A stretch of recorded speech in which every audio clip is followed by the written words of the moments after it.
Hey, what's up, everybody? It's Ben, Kansas Geek Man. I'm a fan of Star Wars for over 40 years. I'm an artist for Topps Trading Cards. I draw for Star Wars, among other things, and love talking Star Wars. So today,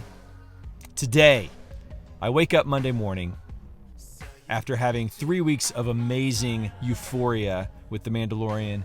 I wake up this morning and I open up Twitter to find a clip, an official clip from The Rise of Skywalker that was released by Star Wars social media. And in this 30-second clip, they inadvertently illustrate just how fractured the fan base is. Admittedly, to me, I think the clip looks great. It looks entertaining. It was even funny. It looked great. And I think the casual moviegoer who saw Rogue One thinking Jyn Erso was Rey, they're going to love it. I have friends whose kids love talking Star Wars with me, and when they ask me about The Rise of Skywalker or talk to me about any of the new Star Wars, I don't break down all of the issues that we fans have. You don't realize the disruption of the canon. I don't get into it with them like that. I don't do that. I talk about the exciting things about Star Wars with the kids, and I listen to them. I'll talk about it all day long. I just love talking Star Wars, but the thing is with this Disney trilogy, it's fractured the fan base. Let's just be honest. So I think this clip reveals in 30 seconds a lot. The problem with the clip, first of all, is this. And if you haven't watched it, be sure to go check out any of the Star Wars official social media pages and give it a watch. At the end of the clip, they deliver a joke at the expense of their canon. So what happens in the clip, they reveal these jet troopers in action, and all three talk about it, and they all say they can, three being 3PO, Finn, and Poe, they all say they can fly now. They can fly now. They can fly now. They can fly now. So they all act surprised. Even Poe does. And on the surface, it's funny, but and casual fans and those just looking for a good time at the movies, they're going to like it. I know my family, when I go on Christmas, I take my family. It's been a tradition for the past few years, and I was debating whether to do it or not this year, but I think I'm going to, just for tradition. Casual film goers are going to love it. They're going to think it's funny.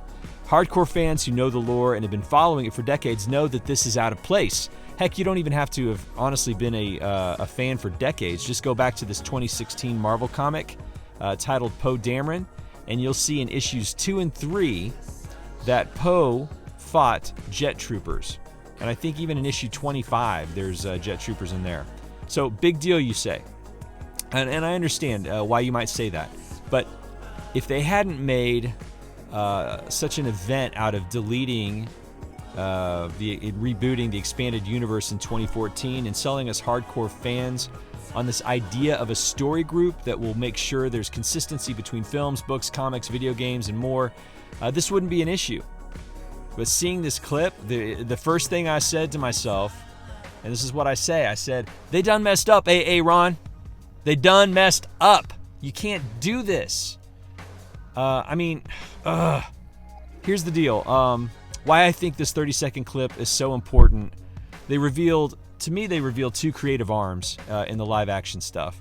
And I don't know how Lucasfilm functions. I'm not sure. I don't know that anybody does, but on one hand, you've got The Mandalorian, which is paying so close attention to canon and lore that we even get a detailed look at an item that was in the background of The Empire Strikes Back.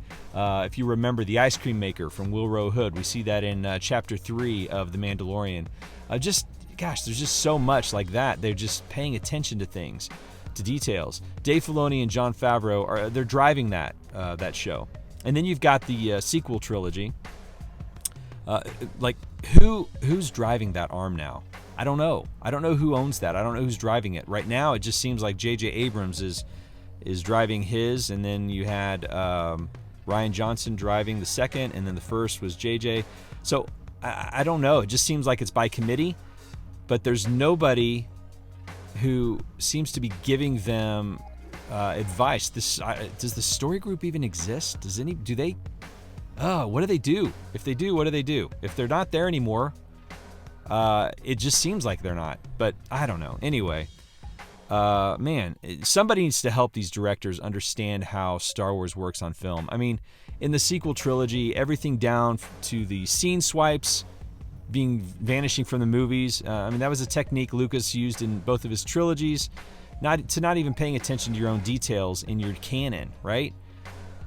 It's so frustrating. And all of this is done just so they could crack a joke. And it would be fine to me if it wasn't Star Wars. But you have to pay attention to these details. I mean, that's how Star Wars is. Just how it's always been made. Now, I will say this. Now, George Lucas, he did not... If he needed to override the stuff that was going on in the expanded universe, he overrode it, and that was his decision. He would do it. That was his decision. But I think, at the same time, there wasn't much that he would do that would contradict canon. I don't know, maybe he did. I can't remember. But at any rate, they should have never made a big deal about everything being one continuity. They wouldn't be having these issues. Or they should have just left the Jet Troopers out of the Marvel Comics. Anyway, here's the deal with this. They may get the dollars from casual moviegoers for a short season, but it's the diehards like myself that keep the cash flowing through the years of darkness. And right now with the sequel trilogy, it feels like they aren't even trying. I want to be wrong, and I want the Rise of Skywalker to clean everything up and make me somehow, while incredibly impossible, like The Force Awakens and The Last Jedi. But stuff like this just doesn't give me hope that it will. There's got to be attention to detail, and they've got to give that and to detail in Star Wars lore, the same stuff that's happening in The Mandalorian. So, to me, it's evident the creators are fans of in The Mandalorian are fans of everything Star Wars. And if you've heard Dave Filoni at any point, like on Rebel Force Radio back in the day, 10 years ago, you knew the guy was a fan before he was even a part of the Clone Wars animated show. He knew Star Wars inside and out. And then sat at the feet of, like I've said it, sat at the feet of the creator, the maker, George Lucas himself. So he gets it, gets the storytelling, and he understands the importance of detail to fans. So anyway, I just hate that being negative about Star Wars. It's just so old. Blah. That's why I've just really been enjoying the past 3 weeks of The Mandalorian. It's been good for me and healthy for me to, in my fandom, to be positive again. So anyway, I don't know. Maybe I don't think I'm being nitpicky. I think this is an issue. I think it reveals more than people are willing to admit or people are willing to see. So anyway, hope you enjoyed this. Let me know your thoughts.